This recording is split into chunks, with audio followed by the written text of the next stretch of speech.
সংযুক্ত আরব আমিরাত একটি প্রধান উপসাগরীয় রাষ্ট্র। মধ্যপ্রাচ্যের যে কয়টি দেশ ইসরায়েলের সাথে আনুষ্ঠানিক কূটনৈতিক সম্পর্ক বজায় রাখে তাদের একটি সংযুক্ত আরব আমিরাত। তবে গাজায় ইসরায়েলের গণহত্যামূলক যুদ্ধে ইসরায়েলের সাথে এই দেশটিরও উত্তেজনা বেড়েছে।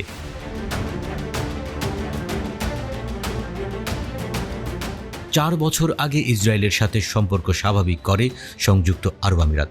ফিলিস্তিনিদের মতে এই চুক্তি করে তাদের সাথে ভয়াবহ বিশ্বাসঘাতকতা করা হয়েছে, কারণ আরব দেশগুলোর মধ্যে বহু বছরের একটা ঐক্যমত্য ছিল, আর তা হলো ইসরায়েলের সঙ্গে স্বাভাবিক সম্পর্ক একমাত্র ফিলিস্তিনের স্বাধীনতার মাধ্যমেই হতে পারে।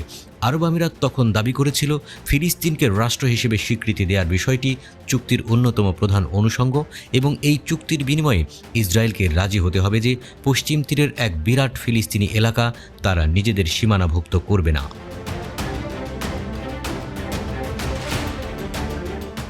অতীত থেকে ফিরে আসি বর্তমানে।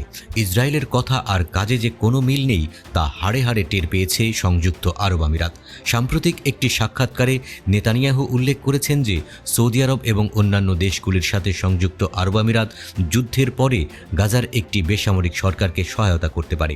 উপসাগরীয় দেশ গাজার যুদ্ধ পরবর্তী সরকার প্রতিষ্ঠায় সহায়তা করতে পারে এমন মন্তব্যের পর ইসরায়েলের প্রধানমন্ত্রী বেনিয়ামিন নেতানিয়াহুর কড়া সমালোচনা করেছে সংযুক্ত আরব আমিরাত।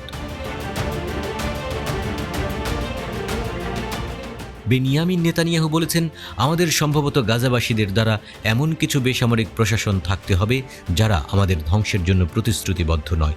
সম্ভবত সংযুক্ত আরব আমিরাত, সৌদি আরব এবং অন্যান্য দেশগুলির সহায়তা। সংযুক্ত আরব আমিরাতের পররাষ্ট্রমন্ত্রী শেখ আবদুল্লাহ বিন জায়েদ আল নাহিয়ান এক্সে একটি পোস্টে বেনিয়ামিন নেতানিয়াহুর বক্তব্যের তীব্র নিন্দা করেছেন। তিনি বলেছেন যে আবুধাবি নেতানিয়াহুর পরামর্শের তীব্র বিরোধিতা করে এবং ইসরায়েলি প্রধানমন্ত্রী গাজা সম্পর্কিত কার্যকলাপে সংযুক্ত আরব আমিরাতকে জড়াবে এমন পরিকল্পনা প্রস্তাব করার ক্ষমতাও নেই।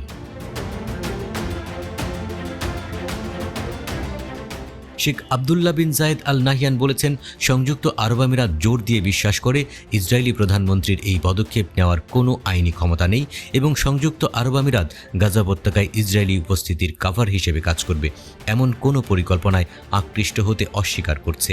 শেখ জায়েদ ফিলিস্তিনের স্বাধীনতার আকাঙ্ক্ষা পূরণ করতে চায় এমন একটি ফিলিস্তিনি সরকারকে সমর্থন করার জন্য সংযুক্ত আরব আমিরাতের প্রস্তুতি ব্যক্ত করেছেন।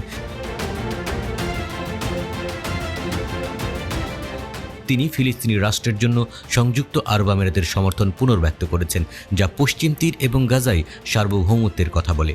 বর্তমানে ফিলিস্তিনিদের বিরুদ্ধে গণহত্যার জন্য আন্তর্জাতিক বিচার আদালতে বিচার চলছে। ইসরায়েল 7 অক্টোবর থেকে গাজায় ধ্বংসাত্মক যুদ্ধ চালাচ্ছে। গাজার স্বাস্থ্য মন্ত্রণালয়ের মতে গাজায় ইসরায়েলের চলমান গণহত্যায় প্রায় 35,000 ফিলিস্তিনি নিহত হয়েছে। ইসরায়েলি আগ্রাসনের ফলে গাজা উপত্যকা থেকে প্রায় 2 মিলিয়ন লোক বাস্তুচ্যুত হয়েছেন।